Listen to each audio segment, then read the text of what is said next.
Certainly, this is an indication as to the very high priority that the United States places in its relationships with the state of Egypt.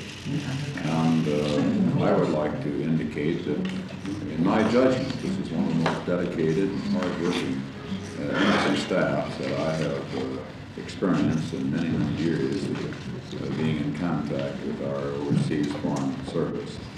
I'd like to petroleum and the Arab conflict. And in Cairo, as in other Middle Eastern capitals that I visited these past several weeks, there's almost a unanimous feeling that time is running out. No one wants another war. Certainly we've seen the futility of 4 wars in the past. They haven't solved any basic problems. And unless there is a breakthrough soon in the negotiating front, time, tensions, and events may conspire to ignite another major conflict. A 5th war would not only be devastating to the parties directly involved, but extremely damaging to much of the Western world and Japan, among other countries. There's unlikely to be a better opportunity than now to negotiate a lasting peace. In any peace, the sovereignty of the State of Israel and its people must be assured. I've really found no basic disagreement with this cardinal principle or concept in my travels to date in the Arab world, which I consider a sign of real progress. A peace settlement would also bring an end to discriminatory economic practices, such as the Arab boycott of firms doing business with Israel. It would bring an end to restrictions in the passage of Israeli flagships and cargoes through the Suez Canal. All nations would be benefited by lower prices and greater competition when these restrictive practices in the normal flow of international trade are ended. I have tremendous faith in President Sadat and was deeply impressed and moved in my meeting and the state of Egypt, but also a deep desire for peace and an intention to move forward with every resource he has available to him toward this end. The United States, which considers itself a friend of both Egypt and Israel, can serve as a valuable go-between for these two countries. On my forthcoming visit to Israel, I intend to convey to its leaders the sincere desire for peace that exists in this country and through those parts of the Arab world that I have visited to date. I know also that finding a peaceful settlement of the conflict in the Middle East has been moved to a foreign relations position of first priority by President Ford, by Vice President Rockefeller, and Secretary Kissinger. I know of no individual more determined in finding a just and lasting settlement than our Secretary of State. I found President Sadat deeply concerned that progress toward a peace settlement be registered also with respect to Syria and the legitimate rights of the Palestinians. I discussed during my trip the possibility of a large-scale development program to rebuild the Egyptian economy. The ideas are not original, but a compilation of many conversations that I have had throughout the course of my present Middle East fact-finding tour.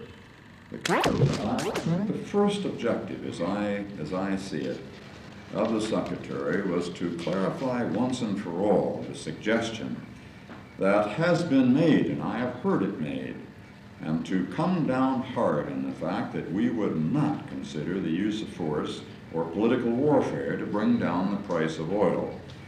I think the Secretary felt that this was essential, since there are those who have criticized us for being too soft on the price issue, and by their statements they have contributed to the impression that we might in fact contemplate such action.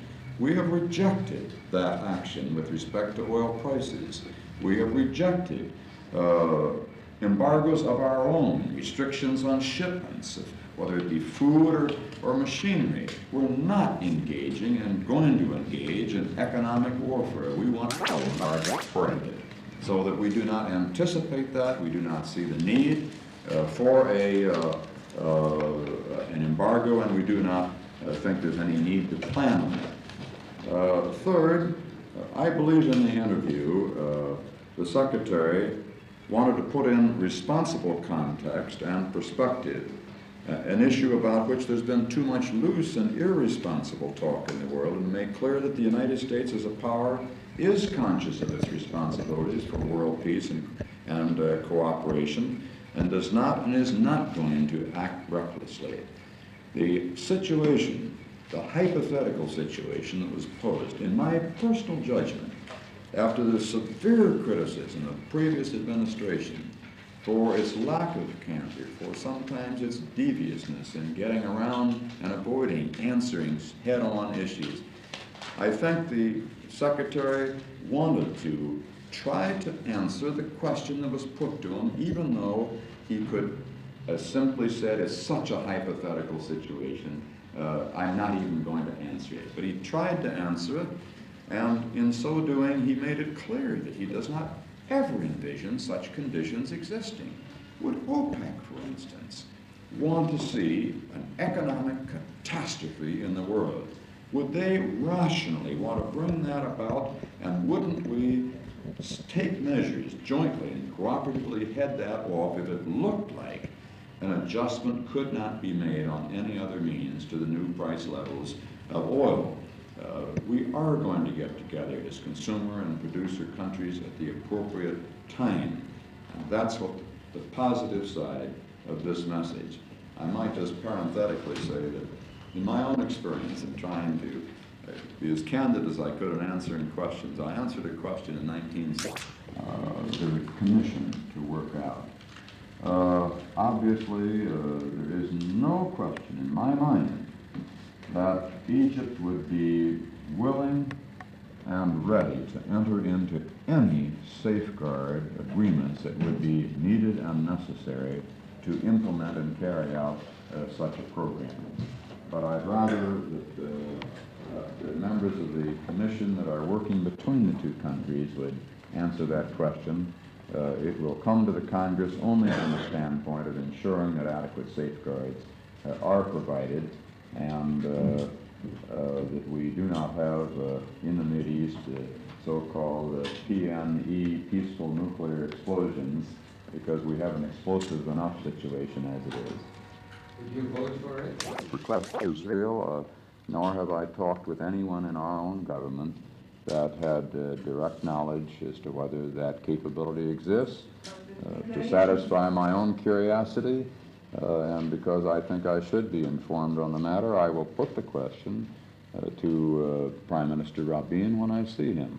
I'm not sure I'll say what his answer is, because most of my conversations on this trip, as with President Sadat, were absolutely private, were in order to gain information and understanding of the Mideast, not to pass on their comments to anyone else. But as far as I see from the Egyptian point of view, as journalists, you have not referred to the two other facts which concern this solution. For example, your position on the Israeli withdrawal as one issue. The second issue, the right of the people of Palestine to have their own state. Yeah, two good points. I think withdrawal is inevitable, and I think eventually, why not begin that process right now? Obviously, when you're in a step-by-step stage, negotiations are hindered if one party to those negotiations offers to take a next step, and the other party says, well, in order for you to take that next step, for us to take the next step, we want you to make the ultimate step. And so you have this negotiating position. But if in good faith and a desire, an earnest desire to find an equitable solution, if both sides are willing to now start to take steps, then I think you can arrive at a satisfactory answer, and the step-by-step phase will work, and I have confidence that it can work. With respect to the state of Palestine,